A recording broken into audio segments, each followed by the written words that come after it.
ತುಳುನಾಡ ಧರ್ಮ ರಕ್ಷಕ ಆಧುನಿಕ ಭಗೀರಥ ಎಂಬ ಬಿರುದನ್ನು ಪಡೆದಂತಹ ಮಹೇಶ್ ಅಣ್ಣನಿಂದ ಹೋರಾಟದ ನುಡಿಗಾಗಿ ಈ ವೇದಿಕೆ.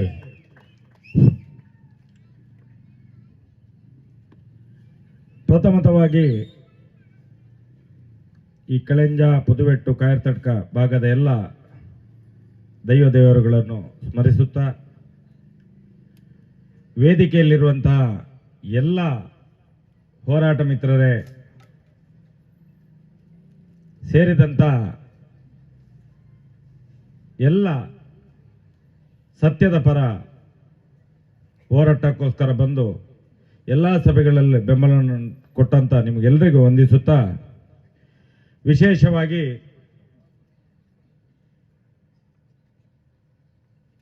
ಸಾಧಾರಣ 3 ಗಂಟೆಯಿಂದ ಈಗ 6:30 ಗಂಟೆ ಆಗ್ತಾ ಬಂತು. ಸೌಜನ್ಯಳ ಪರವಾಗಿ ಹೋರಾಟ ನಡೆಯುವಾಗ ಎಲ್ಲ ಸಭೆಗಳಲ್ಲೂ ಕೂಡ ಜನರು ತೋರಿಸುವಂತ ಪ್ರೀತಿ, ವಿಶ್ವಾಸವೇ, ಒಗ್ಗೂಟುವಿಕೆಯೇ ನಮ್ಮ ಜಯದ ನಾಂದಿ ಆಗ್ತದೆ ಮುಂದಿನ ದಿನಗಳಲ್ಲಿ. ಯಾಕಂತ ಹೇಳಿದ್ರೆ ಈಗಲೇ ಬಹಳಷ್ಟು ಜನಗಳು ಈ ಕಾಮಂದರ ಮಕ್ಕಳು ಇರ್ತಾರೆ ಬೀದಿಗಳಲ್ಲಿ ತಿರುಗ್ತಾ, ಅವ್ರು ಹೇಳ್ತಾರೆ ಎಂತ ಮರ ಎಲ್ಲಿ ನೋಡಿದ್ರು ಪ್ರತಿಭಟನೆ, ಇವರಿಗೆ ಮನೆಯಲ್ಲಿ ಕೂತ್ಕೊಳ್ಳಿಕ್ಕೆ ಆಗುದಿಲ್ವಾ, ರಸ್ತೆಯಲ್ಲಿ ಡಬ್ಬೆ ಇಟ್ಕೊಂಡು ಭಿಕ್ಷೆ ಬೇಡ್ತಾರೆ, ದುಡ್ಡು ಮಾಡ್ತಾರೆ ಅಂತ ಬೊಗಳುವಂತ ನಾಯಿಗಳು ಇಲ್ಲಿ ಕೂಡ ಇದ್ದಾವೆ, ಕಾಯರ್ತಡ್ಕದಲ್ಲಿ ಕೂಡ. ಆ ರಾಜೇಶನ್ ಅಂತ ಒಬ್ಬ ಇದ್ದಾನೆ, ಇನ್ನೊಬ್ಬ ದಾಮೋದರ್ ಅಂತ ಹೇಳಿ ಒಬ್ಬ ಗೌಡ. ಇವರೆಲ್ಲ ತಿಳ್ಕೊಂಡಿದ್ದಾರೆ ಮನೆಯಲ್ಲಿ ಕೂತ್ಕೊಂಡು ಪ್ರಶ್ನೆ ಮಾಡಿ, ಇವರು ಬೀದಿಯಲ್ಲಿ ನಾಟಕ ಮಾಡ್ತಾರೆ ಇವರು. ಅರೆ ಪಾಪಿಗಳೇ, ನಾನು ಹೇಳ್ತಾ ಇರುವಂತದ್ದು ಬೀದಿಯಲ್ಲಿ ಕಳೆದ 12 ವರ್ಷಗಳಿಂದ ಹೋರಾಟ ಮಾಡಿದ್ರಿಂದ ಇವತ್ತು ಈ ರಾಜ್ಯದ ಘನ ಸರ್ಕಾರ ಸೌಜನ್ಯಳ ಈ ಅತ್ಯಾಚಾರ ಗ್ಯಾಂಗ್ ರೇಪ್ನ ಪ್ರಕರಣದ ಯಾರ್ಯಾರು ಅಧಿಕಾರಿಗಳು ಸಾಕ್ಷ್ಯ ನಾಶ ಮಾಡಿ ಆರೋಪಿಗಳನ್ನು ಸಿಗದಾಗೆ ಮಾಡಿಟ್ಟಿದ್ದಾರೆ ಅಂತ ಆರೋಪಿಗಳು ಇವರು. ಯಾರು? ಯೋಗೀಶ, ಆಗದ ತನಿಖಾಧಿಕಾರಿ, ಭಾಸ್ಕರ್ ರೈ ಸರ್ಕಲ್ ಇನ್ಸ್ಪೆಕ್ಟರ್, ಆಗಿನ SP ಅಭಿಷೇಕ್ ಗೋಯಲ್, ಆರೋಗ್ಯ ಪಾಲಕಲ್ಲ ಭಕ್ಷಕ ಡಾಕ್ಟರ್ ಆದಮ್ ಮತ್ತು ಲಕ್ಷ್ಮಿ, ಇವರನ್ನು ಎಲ್ಲ ತನಿಖೆಗೆ ಒಳಪಡಿಸಬೇಕು, ತಕ್ಷಣ ಅವರನ್ನು ಬಂಧಿಸಬೇಕು, ತನಿಖೆ ಮಾಡಬೇಕು ಅವರನ್ನು ಅನ್ನುವಂತ ಒಂದು ದೊಡ್ಡ ಮಟ್ಟದ ಜಯ ನಮಗೆ ಇವತ್ತು ಸಿಕ್ಕಿದೆ. ಕಳೆದ 1ನೇ ತಾರೀಕಿಗೆ ಆರ್ಡರ್ ಆಗಿದೆ. ಅದಕ್ಕೋಸ್ಕರ ನಾನು ಪ್ರಥಮತವಾಗಿ ಈ ರಾಜ್ಯದ ಸಿದ್ದರಾಮಯ್ಯನವರ ಸರ್ಕಾರವನ್ನು ಸ್ವಾಗತ ಮಾಡ್ತೇನೆ. ಅವರು ಕೊಟ್ಟಂತ ಒಂದು ಬೆಂಬಲಕ್ಕೆ ಒಂದು ಹಂತದ ಜಯ ಸಿಕ್ತು ನಮಗೆ. ನಾವು ಹೇಳುವಂತದ್ದು ನಮ್ದು ಇನ್ನೂ ಹೋರಾಟ ಮುಂದುವರಿತದೆ. ಅಧಿಕಾರಿಗಳನ್ನು ತನಿಖೆ ಮಾಡಿ, ನಾನು ಆವತ್ತಿಂದ ಹೇಳ್ತಾ ಬರ್ತಾ ಇದ್ದೇನೆ, ಯೋಗೀಶನೇ ನನ್ನ ಹತ್ರ ಹೇಳಿದ್ದಾನೆ 5 ರಿಂದ 6 ಜನ ಇದ್ದಾರೆ ಅಣ್ಣ, ನಾನು ನಿಮ್ಮ ದೈವದ ಮುಂದೆ ರಕ್ತೇಶ್ವರಿಯ ಮುಂದೆ ಪ್ರಮಾಣ ಮಾಡ್ತೇನೆ, ದೊಡ್ಡವರ ಮಕ್ಕಳು ಕೂಡ ಇದ್ದಾರೆ ಇದರ ಜೊತೆ, ಎಲ್ಲವನ್ನು CBI ಕೋರ್ಟ್ ಮುಂದೆ ಹೇಳ್ತಾನಂತ ಹೇಳಿದ್ದವನು ಆಗಿನ ತನಿಖಾಧಿಕಾರಿ ಯೋಗೀಶ. ನಾನಿವತ್ತು ಸರ್ಕಾರಕ್ಕೆ ಹೇಳೋದು, ಯಾರು ಅವರನ್ನು ತನಿಖೆ ಮಾಡ್ತೀರಾ ನಮ್ಮನ್ನು ಸಾಕ್ಷಿ ಮಾಡಿ. ನನ್ನ ಹತ್ರವೇ ತಪ್ಪೊಪ್ಪಿಕೊಂಡಿದ್ದಾನೆ ಇದೇ ಯೋಗೀಶ. ಯಾಕಂತ ಹೇಳಿದ್ರೆ ಅವನ ಮಗುವಿಗೆ ಮತ್ತು ಹೆಂಡತಿಗೆ ಹುಷಾರಿಲ್ಲದ ಕಾರಣ, ದೈವದ ಪೆಟ್ಟು ಬಿದ್ದ ಕಾರಣ ನಮ್ಮ ಜಿಲ್ಲೆಯ ಎಷ್ಟೋ ಗುತ್ತಿನ ಮನೆಯವರನ್ನು ಇಟ್ಕೊಂಡು ನನ್ನ ಹತ್ರ ಬಂದಿದ್ದ. ಹೇಗಾದ್ರೂ ಮಾಡಿ ಬಚಾವ್ ಮಾಡಿ. ನನ್ನ ಹೆಂಡತಿ ಮಾನಸಿಕವಾಗಿ ವರ್ತನೆ ಮಾಡ್ತಾ ಇದ್ದಾಳೆ. ನನ್ನ ಮಗು ರಾತ್ರಿ ಮಲಗುವುದಿಲ್ಲ. ನಾನು ತಪ್ಪು ಮಾಡಿದ್ದೇನೆ. ನಾನು ಆರೋಪಿಗಳನ್ನು ಬಚಾವ್ ಮಾಡಿದ್ದೇನೆ. ಯಾರು ರೇಪಿಸ್ಟ್ಗಳು ಅತ್ಯಾಚಾರ ಮಾಡಿದ್ದಾರೆ ನನಗೆ ಗೊತ್ತಿದೆ. ನಾನು ಸಿಬಿಐ ಕೋರ್ಟ್ ಅಲ್ಲಿ ಅದನ್ನು ಹೇಳ್ತೇನೆ ಅಂತ ಒಪ್ಪಿಕೊಂಡಿದ್ದಾನೆ ನನ್ನ ಹತ್ರ. ಇದನ್ನು ನಾನು ಬೇರೆ ಬೇರೆ ಸಭೆಗಳಲ್ಲಿ ರಾಜ್ಯದಲ್ಲೂ ಈ ಜಿಲ್ಲೆಗಳಲ್ಲೂ ಎಲ್ಲಾ ಕಡೆಗಳನ್ನು ಹೇಳ್ತಾನೆ ಬಂದಿದ್ದೇನೆ. ಆದ್ರೆ ಇವತ್ತಿನ ಕಾಯರ್ತಡ್ಕದ ಸಭೆಯಲ್ಲಿ ನಮ್ಗೆ ಒಂದು ಸಣ್ಣ ಸೂಚನೆ ಸಿಕ್ಕಿದೆ. ನಾನಿದನ್ನು ಜಯ ಅಂತ ತಿಳ್ಕೊಳ್ಳೋದಿಲ್ಲ. ನಮ್ಗೆ ಜಯ ಯಾವಾಗ ಅಂತ ಹೇಳಿದ್ರೆ, ಅಧಿಕಾರಿಗಳು ಮಾಡಿದ ಪಾಪಕ್ಕೆ ಅವರಿಗೂ ಕೂಡ ಶಿಕ್ಷೆ ಆಗ್ಬೇಕು. ಯಾಕಂತ ಹೇಳಿದ್ರೆ ದನ ಕಾಯುವವನು ಅಧಿಕಾರಿ ಅಲ್ಲ, ಕತ್ತೆ ಮೇಯಿಸುವವನು ಅಧಿಕಾರಿ ಅಲ್ಲ, ಕತ್ತೆ ಮೇಯಿಸುವವನು ಡಾಕ್ಟರ್ ಅಲ್ಲ. ಎಲ್ರು ತಿಳುವಳಿಕೆ ಇದ್ದವರೇ, ಎಲ್ರು ಎಜುಕೇಟೆಡ್, ಎಲ್ರು ಸರ್ಕಾರದ ಸಂಬಳವನ್ನು ತಿಂದವರೇ. ಇಷ್ಟು ಎಜುಕೇಟೆಡ್ ವ್ಯಕ್ತಿಗಳು, ತನಿಖಾಧಿಕಾರಿಗಳು, IPS IAS ಅಧಿಕಾರಿಗಳು ಮಾಡಿದಂತ ಪಾಪಕ್ಕೆ 12 ವರ್ಷದಿಂದ ನಮ್ಮನ್ನು ಬಲಿಪಶು ಮಾಡಿದ್ರಲ್ಲ, ಅದಕ್ಕೆ ಏನು ಶಿಕ್ಷೆ ಕೊಡ್ತೀರಿ ಈ ಪಾಪಿಗಳಿಗೆ? ಸಾಕ್ಷ್ಯ ಮಾಡಿದ್ದು, ನಾಶ ಮಾಡಿದ್ದು ಯಾರು? ನಾವ? ಅರೆ ಕಾಮಂದರ ಮಕ್ಕಳು ಮಾಡಿಸಿದ ತಪ್ಪಿಗೆ ನಮ್ಗೆ ಯಾಕೆ ಸ್ವಾಮಿ ಈ ಶಿಕ್ಷೆ? ನಾನು ಕೇಳುವಂತದ್ದು, ಸೌಜನ್ಯಳನ್ನು ಅತ್ಯಾಚಾರ ಮಾಡಿದ ಪಾಪಿಗಳು ಯಾರು? ಅವರು ರಸ್ತೆಗೆ ಬರಬೇಕು. ಅಲ್ಲಿ ತನಕ ಬಿಡುವುದಿಲ್ಲ. ಈ ಪ್ರಕರಣ ಮರುತನಿಖೆ ಆಗೇ ಆಗ್ಬೇಕು. ಏನು ನಿರಪರಾಧಿ ಸಂತೋಷ್ ಕುಮಾರ್ ಅನ್ನು ಅವನ ಹಿಂದ್ಗಡೆಯಿಂದ ಮುಂದ್ಗಡೆಯಿಂದ ಪೆಟ್ರೋಲ್ ಹಾಕಿ ಯಾವ ರೀತಿಯಲ್ಲಿ ಶಿಕ್ಷೆ ಕೊಟ್ಟು, ನಿನ್ನೆ ಒಂದು ವಿಡಿಯೋ ನೋಡಿದ 12 ವರ್ಷದ ಹಿಂದಿದ್ದು ಸಂತೋಷ್ ರಾವ್ನ ತಂದೆ ಮಾತಾಡುವಂತ ಮಾತು, ಆಗಿನ SP ಅಭಿಷೇಕ್ ಗೋಯಲ್ ನನಗೆ ಬೆದರಿಸಿದ್ದಾನೆ,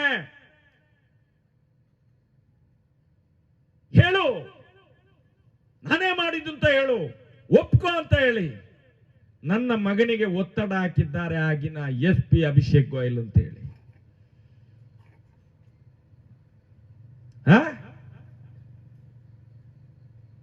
ಎಲ್ಲೆಲ್ಲಿ ತನಿಖೆ ಮಾಡ್ತೀರಾ?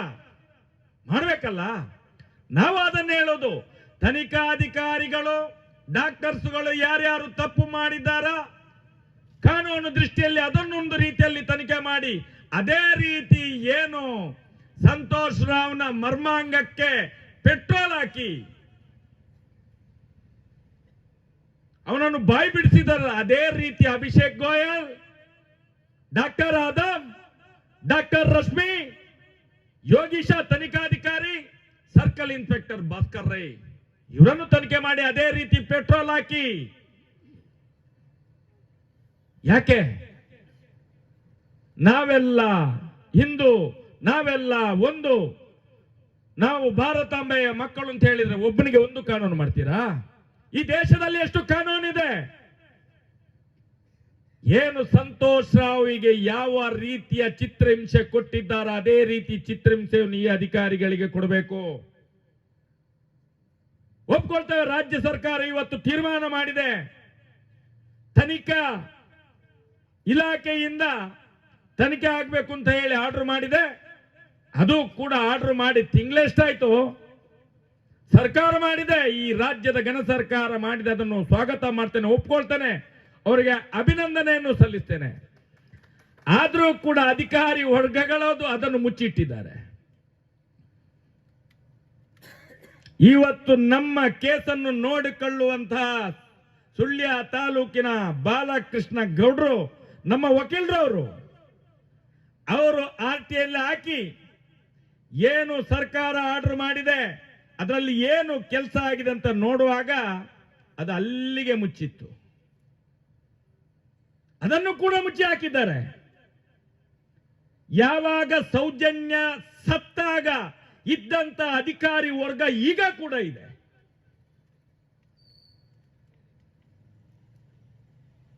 ಅದನ್ನು ಪ್ರಶ್ನೆ ಮಾಡುವಂಥದ್ದು.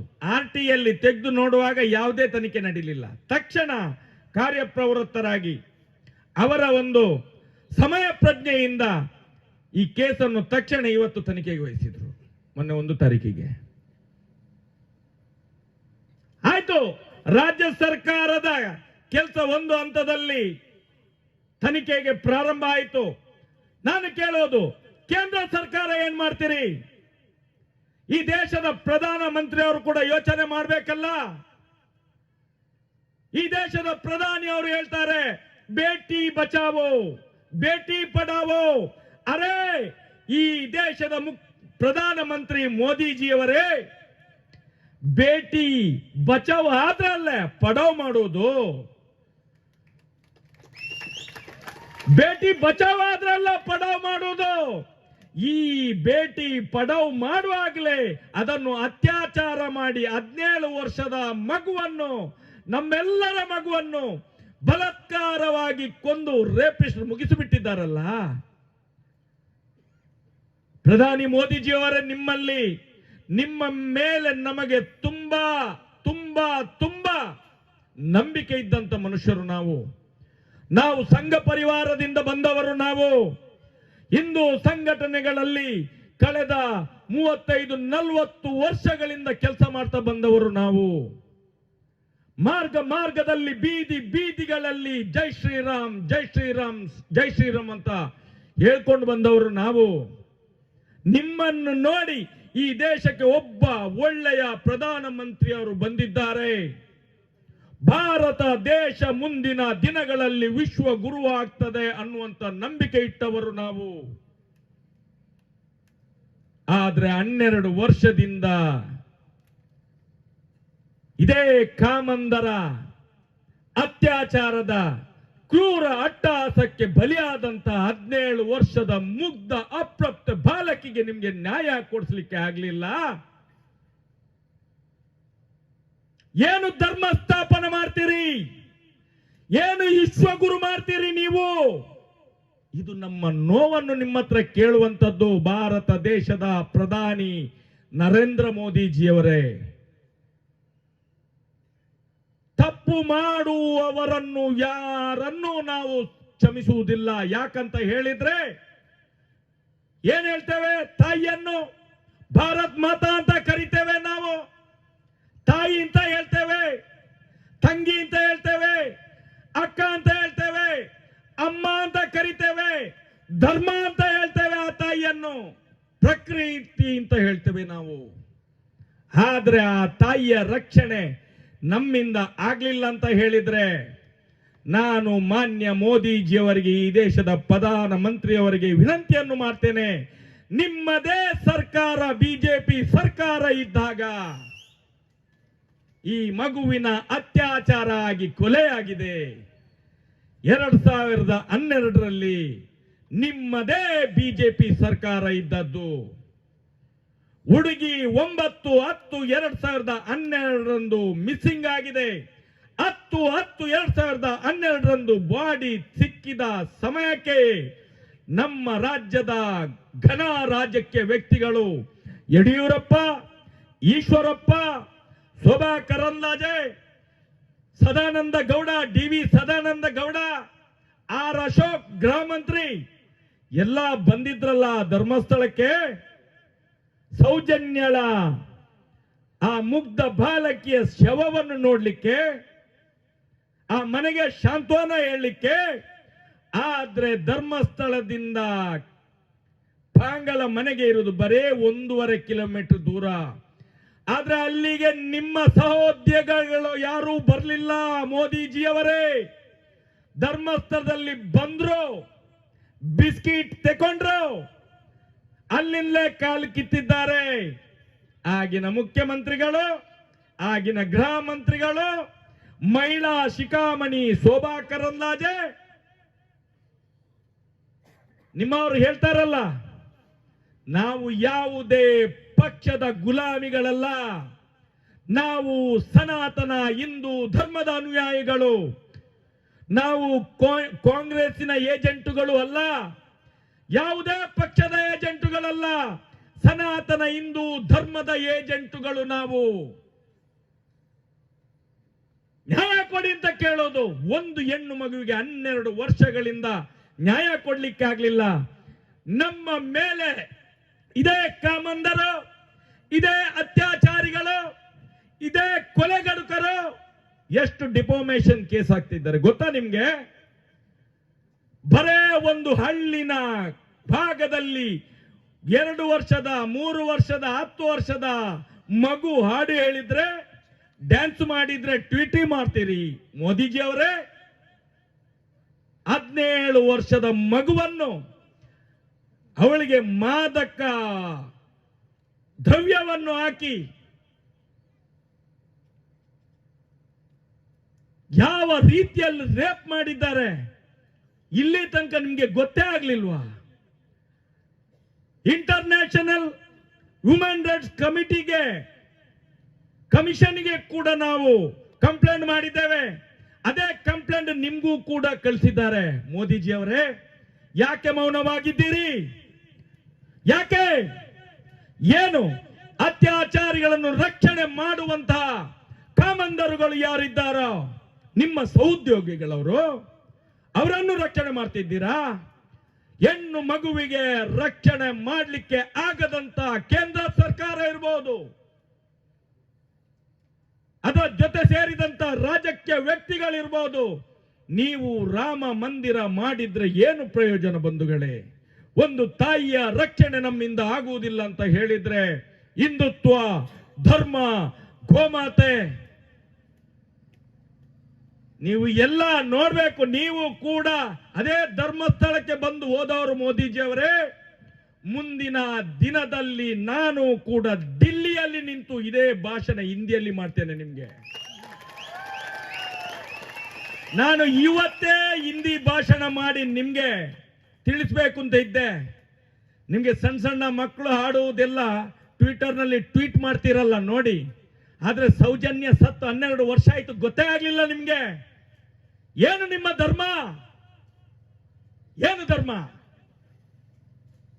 ನಾವು ಮುಂದಿನ ದಿನಗಳಲ್ಲಿ ಯಾರು ಅತ್ಯಾಚಾರಿಗಳ ಜೊತೆ ಸೇರಿದ್ದೀರೋ, ಯಾವ ರಾಜಕೀಯ ವ್ಯಕ್ತಿಗಳಿದ್ದೀರೋ, ಏನು ಧರ್ಮಸ್ಥಳ ಅಂತ ಹೇಳಿದ ತಕ್ಷಣ ಯಾರು ಕೇಸ್ ಹಾಕಿದ್ರೆ, ಏನಾದ್ರೂ ಮಾಡಿದ್ರೆ, ಜೈಲಿಗೆ ಹಾಕಿದ್ರೆ ನಾವೇನು ಸುಮ್ಮನೆ ಇರ್ತೇವ? ಅರೆ, ಅತ್ಯಾಚಾರ ಮಾಡಿದಂತ, ಗ್ಯಾಂಗ್ ರೇಪ್ ಮಾಡಿದಂತ ಪಾಪಿಗಳು ಧರ್ಮಸ್ಥಳದಲ್ಲಿ ತಿರುಗ್ತಾ ಇದ್ದಾರೆ. ನಾವು ಪ್ರಶ್ನೆ ಮಾಡಿದ್ರೆ, ಈ ದೇಶ ಕೊಟ್ಟಂತ, ಸುಪ್ರೀಂ ಕೋರ್ಟ್ ಅಂತ ಫಂಡಮೆಂಟಲ್ ರೈಟ್ ನಿಂದ ನಾವು ಮಾತಾಡಿದ್ರೆ ಕಾನೂನು ಬಾಹಿರ ಆಗ್ತದೆ. ಹೇಗೆ ಆಗ್ತದೆ ಬಂಧುಗಳೇ? ಈಗಲೇ ತಮ್ಮನ್ನ ಹೇಳಿದ್ರು, ಬೇರೆ ಬೇರೆ ರೀತಿಯಲ್ಲಿ ರಾಜಕೀಯದವರು ನೀಡ್ಕೊಂಡಿದ್ದಾರೆ. ಮಧ್ಯವರ್ಜನ್ಯ ಶಿಬಿರ ಅಂತೆ, ಬಡ್ಡಿಗೆ ದುಡ್ಡಂತೆ. ಅರೆ, ಮಧ್ಯವರ್ಜನ್ಯ ಶಿಬಿರ ಯಾರಿಗೆ ಸ್ವಾಮಿ? ನೀವು ಕುಡಿಬೇಡಿ ಅಂತ ಹೇಳೋದು, ಜನರನ್ನು ಮಂಗ ಮಾಡಲಿಕ್ಕೆ ಕುಡಿಬೇಡಿ ಅಂತ ಹೇಳಿದ ತಕ್ಷಣ ಹೆಂಗಸರಿಗೆ ಖುಷಿ ಆಗ್ತದೆ. ಧರ್ಮಸ್ಥಳದವರು ಎಣ್ಣೆ ಎಲ್ಲ ಬಿಡಿಸಿದ್ರು, ನಮ್ಮ ಗಂಡಂದಿರು ಸೇಫ್ ಆಗಿ ಮನೆಗೆ ಬರ್ತಾರೆ, ದುಡ್ಡು ಉಳಿತದೆ ಅಂತ ಹೇಳಿ. ಏನು ಇಲ್ಲ. ಮೊನ್ನೆ ಧರ್ಮಸಭೆಯಲ್ಲಿ ನೀವು ನೋಡಿರ್ಬೋದು, ಎಷ್ಟೆಷ್ಟು ಬಾರಿ ಇದ್ದವರು ಆ ಧರ್ಮಸಭೆಯಲ್ಲಿ ಇದ್ರು ಸ್ವಾಮಿ. ಎಷ್ಟೆಷ್ಟು ವೈನ್ ಶಾಪ್ ಇದ್ದವರು ಧರ್ಮಸಭೆಯಲ್ಲಿ ಇದ್ರು.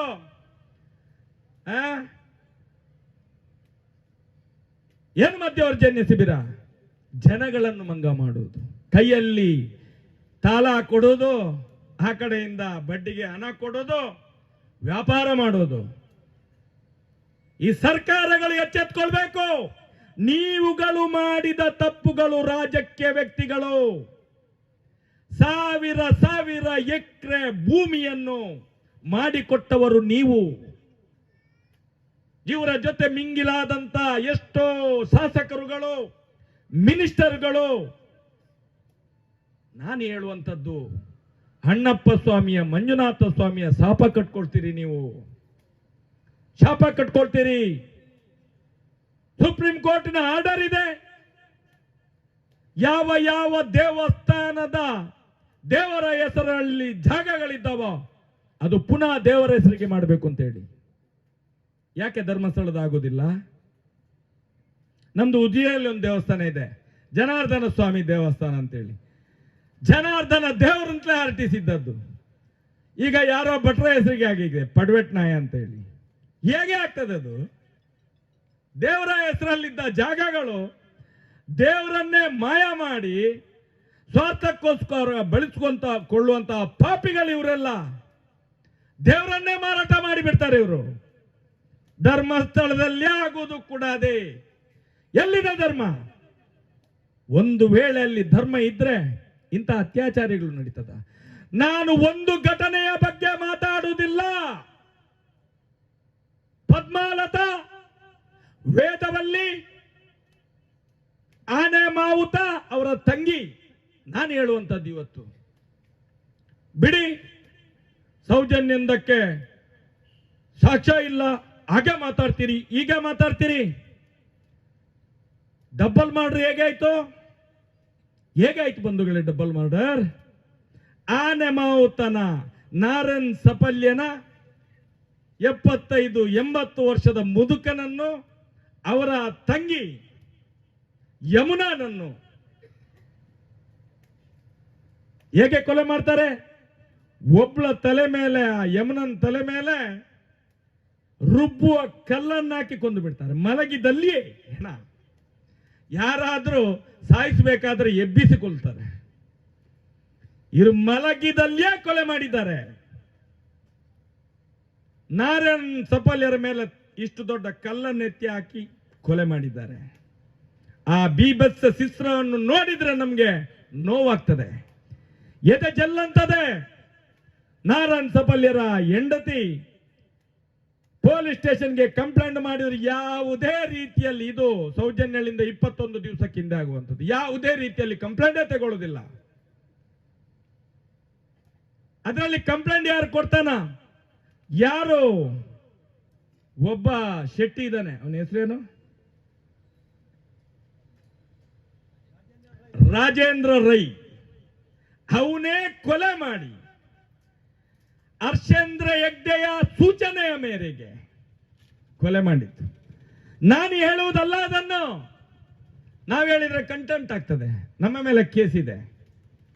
ಈ ಕೇಸಲ್ಲಿ ನಾನು ಮಾತಾಡ್ತೇನೆ. ಯಾಕಂತ ಹೇಳಿದ್ರೆ ನಾರಾಯಣ ಸಪಲ್ಯರ ಹೆಂಡತಿಯೇ ಕಂಪ್ಲೇಂಟ್ ಕೊಟ್ಟದ್ರಲ್ಲಿ ಹರ್ಷೇಂದ್ರ ಹೆಗ್ಡೆ ಹೆಸರಿದೆ, ವೀರೇಂದ್ರ ಹೆಗ್ಡೆ ಹೆಸರಿದೆ,